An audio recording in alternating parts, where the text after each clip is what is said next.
President Buhari of Nigeria is in London right now attending an anti-corruption summit, which is being hosted by the Prime Minister of England, David Cameron. Since corruption was the platform under which Buhari ran his campaign to be elected president in 2015, this is going to be the issue of my concern this week. So welcome to Pointblank. My name is Patrick Omo-Osagie. You can tweet at me at PJ-Osagie or use a hashtag for the program, which is hashtag Pointblank. Or you can watch this program anytime, anywhere on MBCLiveTV.com. So again, welcome. We'll take a quick break and I'll be back.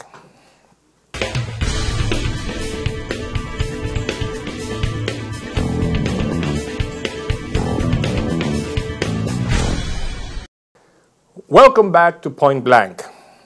I've said this issue for this week is corruption. Every Nigerian or every African, really all over the world, corruption plays a major part in the political sphere. So what I'm going to do today is that I'm going to use the American system or compare the American system with the Nigerian system as regards corruption, because a lot of people don't actually know that corruption is endemic in politics all over the world. We think that we are the only ones that are corrupt in our politics, but I think the reason ours is this problematic is because we've been unable to solve it. So what I'm going to do today is give you a lot of examples of corruption, especially here in America, and compare to what we do in Nigeria. So let's go. What is corruption really in politics? It's usually about influence. Last week in my program, I talked about politicians staying too long in power. And I said the longer they stayed, usually the more corrupt they become. Because they peddle influence. They start to move things around that are not supposed to be moved around. And that is really the problem of corruption. It is something we've seen in Nigeria over and over again. And it has become a problem, almost an unsolvable problem. But President Buhari came into power saying that he's going to kill corruption. And as the saying goes in Nigeria, corruption is fighting back.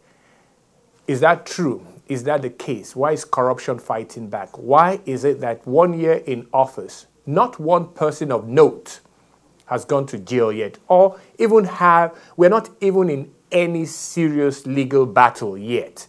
I mean, I know people will talk about Saraki, but I've always said Saraki's own is a small problem. We're talking about the big fishes, you know, the Dansuki of the world. Why is there no case against them yet? Is it that we don't know what we're doing? Or is it that, you know, corruption is really fighting back? But let's take a look at some of the things I have for you today.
Anybody heard of the name Sheldon Silver?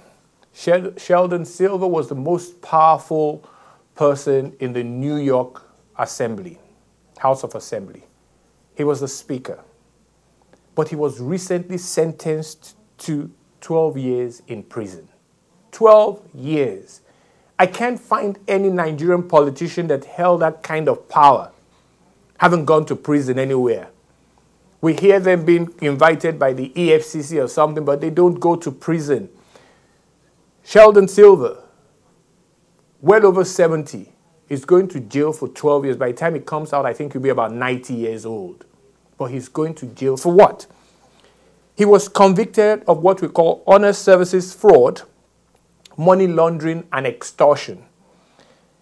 He got 4 million. He had to forfeit 4 million in illicit fees. 5 million, he had to pay a fine of 5 million and another 1.75 million. Basically, they stripped him of all he had stolen. I know in Nigeria, we talk about billions of naira or hundreds of millions of dollars. This man, in almost the 20 years he was in power, basically could only accumulate 4 or 5 million in illegal money. How does that happen? How then is it that Nigerian politicians can get away with $100 million when the most powerful man in New York could only get away with 5-6 million? That's a question I'll probably have to answer down the line in this program. Here is another instance. The hip-hop mayor of Detroit, Kwame Kilpatrick, was sentenced to 28 years in prison for public corruption. Public corruption. What is public corruption? Bid rigging. They were reading the bids of big contracts. Extortion and bribery. Kilpatrick had a high school friend, Bobby Ferguson. They netted almost 10 million in a corruption scheme. Listen again. 28 years in prison. Kwame Kilpatrick is just slightly above 40. He came to power at the age of 31 as the youngest mayor in Detroit. He ruined Detroit, just like what most Nigerian politicians do. They've ruined their economy. Kwame Kilpatrick ruined Detroit. And what did he get for it? 28 years in prison. Can anybody... I hope you all can reach me on my Twitter handle, PG-Osagie, or hashtag Pointblank. I want someone to be able to reach me at some time.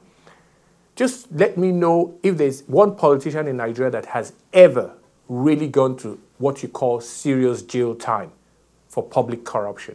28 years for a 45-year-old man. He's going to be there for a long time.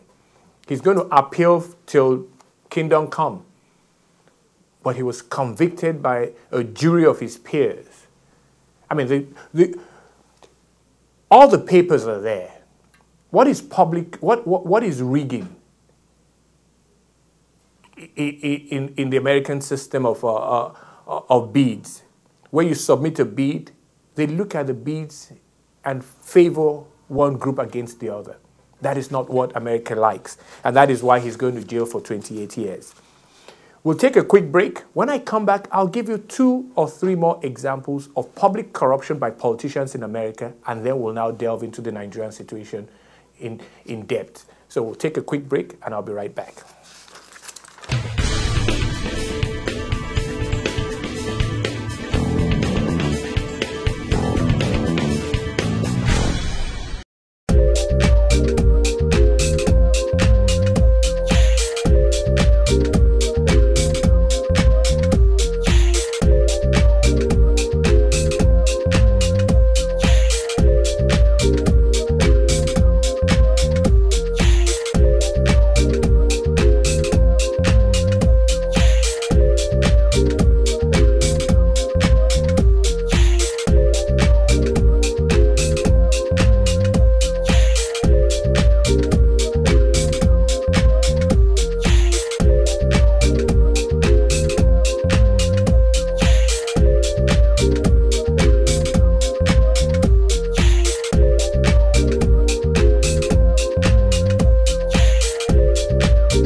Welcome back. This is Point Blank. Here I'm trying to explain corruption to you. And I know a lot of you don't need to, you don't need my explanation really, because we've all felt it at some time. If you grew up in Nigeria, you know what I'm talking about. We live in a corrupt system. Our politicians generally, our leaders are very, very corrupt. And but I'm trying to now understand why our politicians don't go to jail.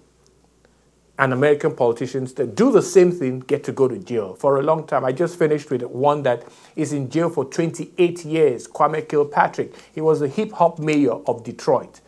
I saw it all happen. I followed him for his term in office, and I knew what corruption really looked like because I'd seen it before in Nigeria.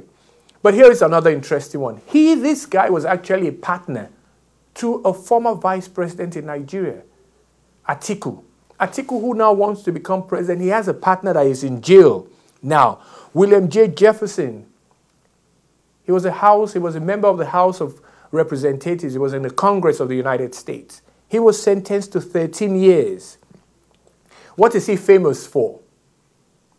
I'm sure most of you have heard this. He hid $90,000 in his freezer. $90,000. It's like the case we found on what Nigerians were peddling around a couple of weeks ago, that we found a couple of billions of dollars or naira in the soak-away pit. I mean, those of you that are not Nigerians probably know what a soak-away pit, but I'll leave it at that. $90,000 in the freezer. That was some cold, hard cash. That's what that was. But he's in jail. But who was his partner? He was trying to corrupt the American system using African countries. He was trying to negotiate business on behalf of African countries. In this case where he was sentenced, like I said, our former vice president was mentioned. Vice President Atiku under Obasanjo. He was mentioned in one of the cases. I don't know what came out of that, but I don't think Atiku is welcomed in America for now. But who knows? He might have bought his way through because, look, there's corruption all over the world. Mr. Dimasi Salvatore, that sounds like a mafia name. He was a Speaker of the House in Massachusetts. He was convicted of steering state contracts worth $17.5 million to a company in exchange for payments.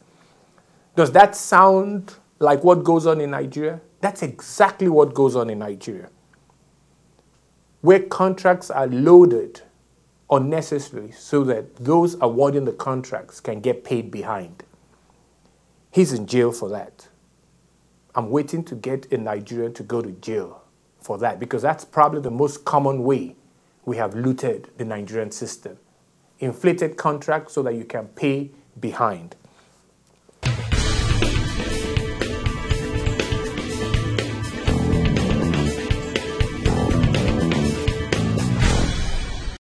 Ray Nagin, he was the mayor of New Orleans during the great waterfalls. I call it waterfalls. That was the horrible hurricane called Hurricane Katrina.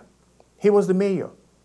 A lot of money was pumped into that city after this very unfortunate incident. It was a natural occurrence, but it was unfortunate. Do you know what Ray Nagin did? Through contracts, moving contracts to his family, to friends and all that so he could get kickbacks. He's in jail today. He's serving out I think 10 years. All this I'm showing to you is what happens in a country like the United States of America. Politicians are corrupt.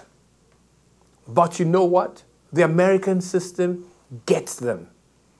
The Nigerian system is yet to get anybody. I know one police commissioner went to jail.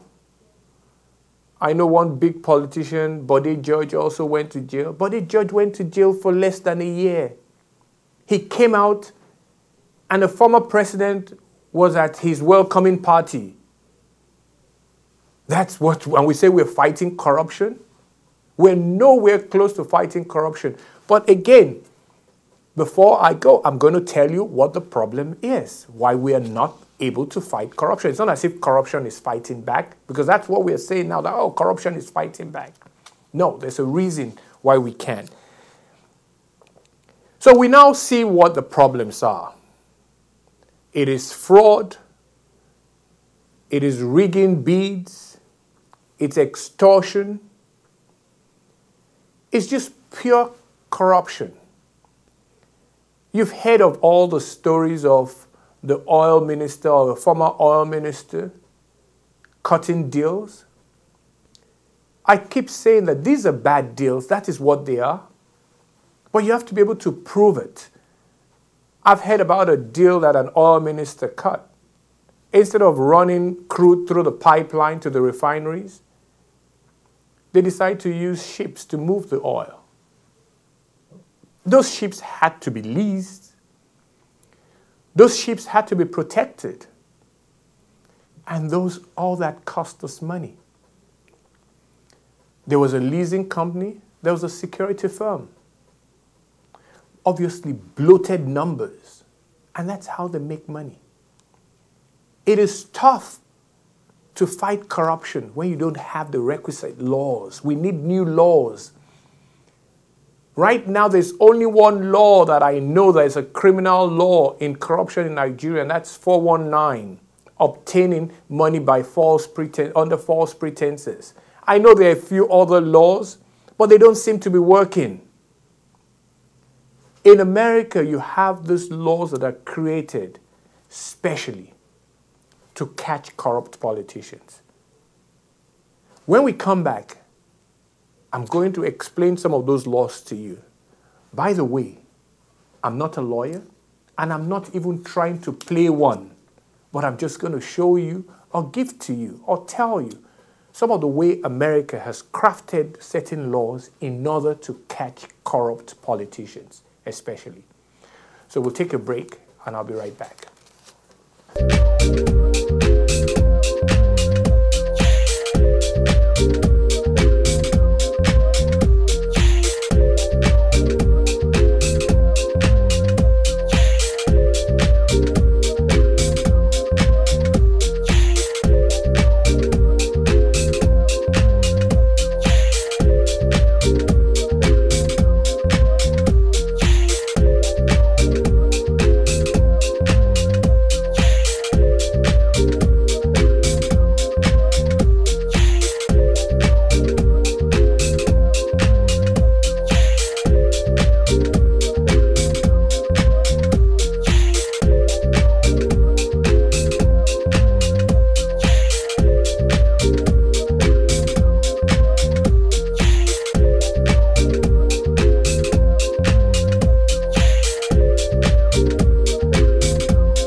Welcome back to Pointblank. I'm still trying to explain corruption to you. I know you don't need a lot of explanation because, we all have experienced it, especially if you come from our background, which is really more Nigeria than any place else.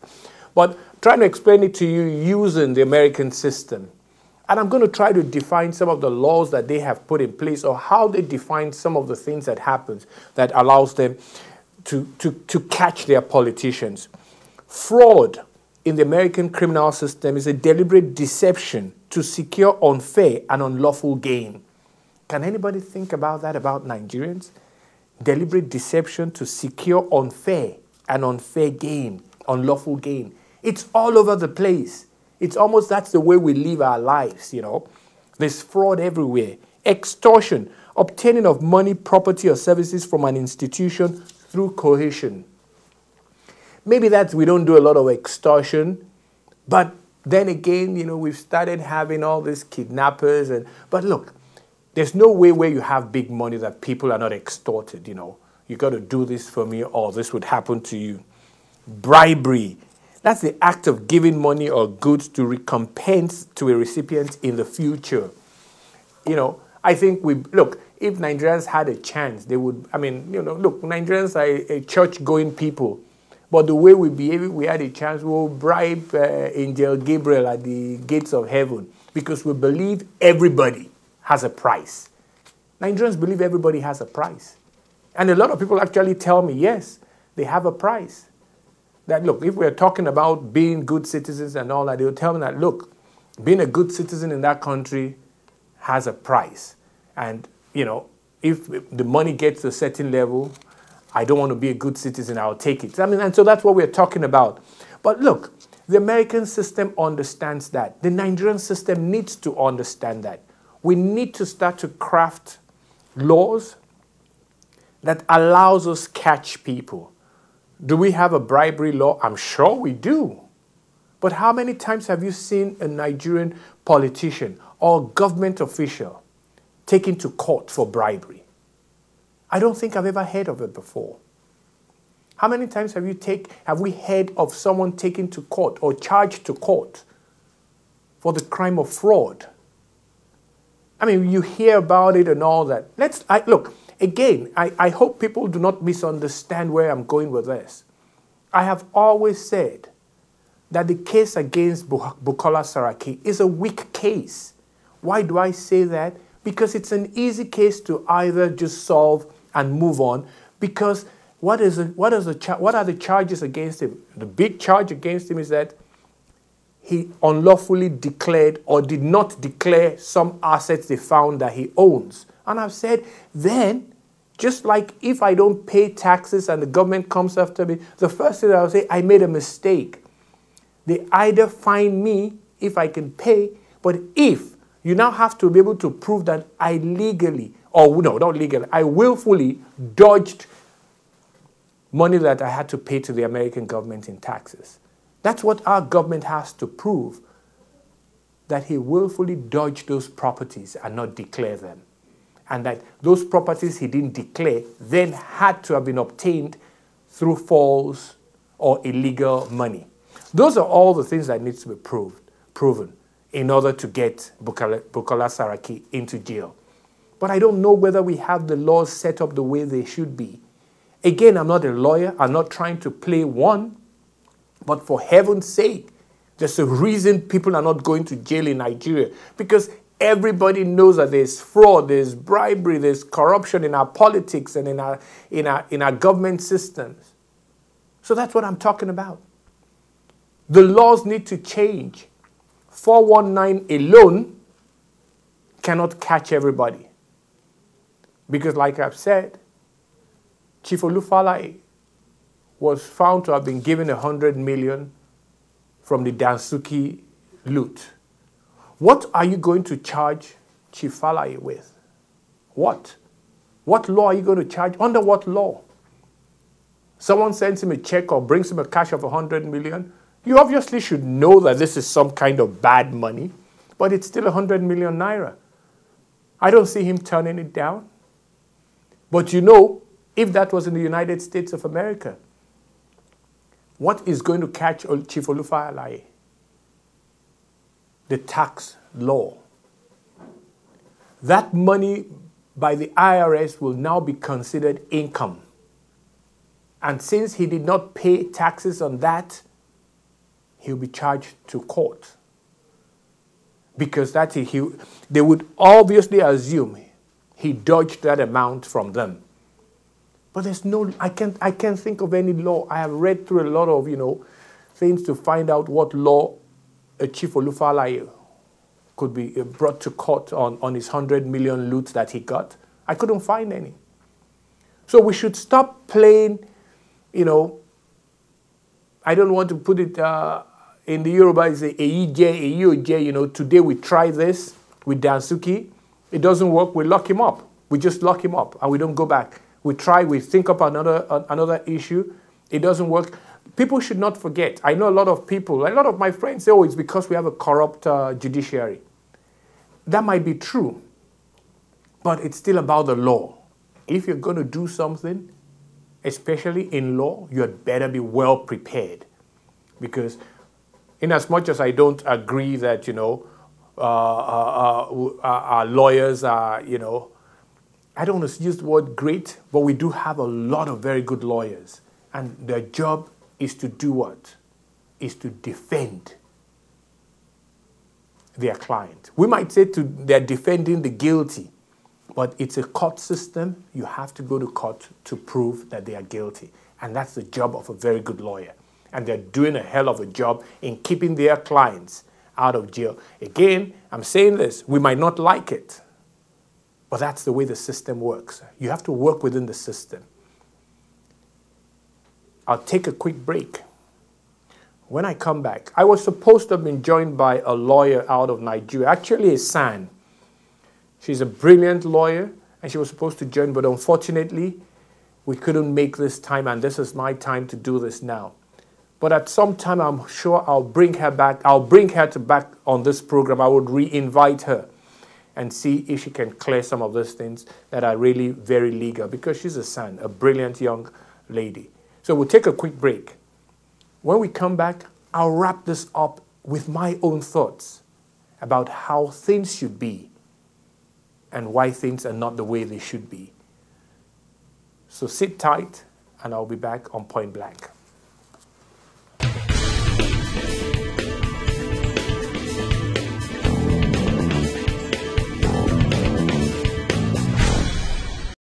Welcome back to Point Blank. My personal Twitter handle is PJ Osagie. You can also hashtag Point Blank, or you can go and watch us on YouTube or on MBCLiveTV.com. This, you can go there anytime, anywhere you are in the world. That is how we have gone now, where you can watch me or watch this channel anywhere, anytime, any place you are. So let me finish by really asking ourselves the question.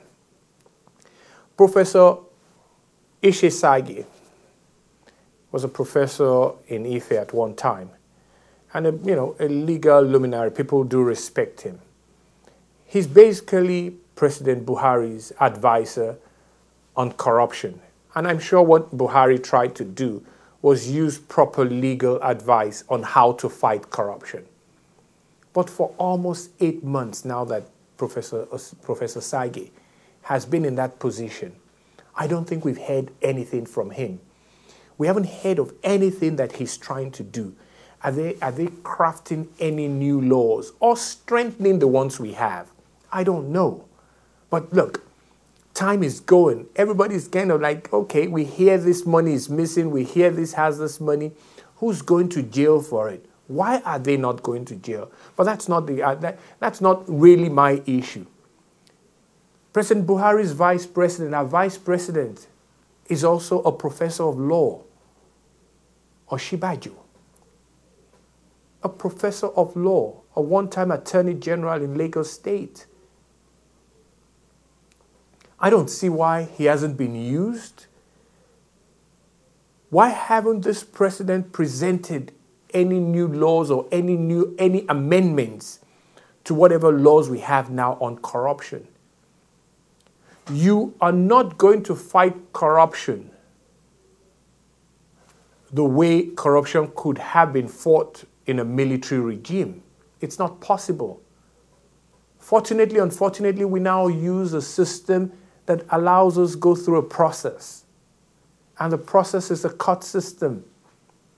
You charge him to court, or you charge her to court, and there now becomes a prosecutor and a defense. They're going to have to battle it out. And judgments have to come. We don't seem to be doing that. The last person I knew that ever went to jail for corruption was Chief Bode George and 5 other people that were at the Nigerian Ports Authority. They were charged for what? They inflated contracts. I think they added about 50 million euros or something to a particular contract. But you know what? My lawyer friend that I was supposed to have had on here told me that even in that case, even though they were convicted, but the most they could have gotten was just 2 years. That was the limit of the punishment by law. 2 years. And I think Chief Bode George spent less than a year, I guess, for good behavior. This is the problem we seem to have. In order for Nigeria to move forward, we need to do a few things differently. We can't keep doing the same thing the same way without results. President Buhari must understand that we are in a different system. We need to either redefine our laws, strengthen our laws, put in new laws in order to catch these people. We know they've been corrupt, but how come that nobody's in jail? We actually find it amusing that some of our politicians actually now go to jail in London. It's London that helps us jail them. London, England. England is helping jail our own politicians. And what are they being, convicted for in England? Money laundering. Do people know the amount of money laundering that goes on within our own system? Governors taking out money and using it for other things and passing it through in order to make the money look good. I keep saying, we're in a new dispensation. We're in a lawful dispensation. We've got to strengthen our laws. We've got to create new laws in order to catch our corrupt politicians. America has done this very well. People naturally, and I kind of say natural in a funny way, but people do get corrupt. Like I said, my last program was about politicians that stay too long in power. They become corrupt. But there's a system in place that if you do get out of hand, they will get you somehow and you will go to jail. When you are 72, the last thing you want to do is to go to jail for 12 years. When you're 45, the last thing that you want to happen to you is to go to jail for 28 years. But that is what Sheldon Silver, the most powerful man in New York at one time, is in jail for 12 years. He's a 72-year-old. And that is what Kwame Kilpatrick, the hip-hop mayor of Detroit, now at 45 is in jail for what? 28 years because of corruption. I hope you get my drift. This is my personal opinion and my belief that our system can only be further better strengthened if we either create new laws or strengthen the laws we have. Otherwise, nobody will ever get punished for looting the Nigerian treasury. I'll see you back here next week. My name is Patrick Omo-Osagie, and this has been Point Blank. Bye-bye for now.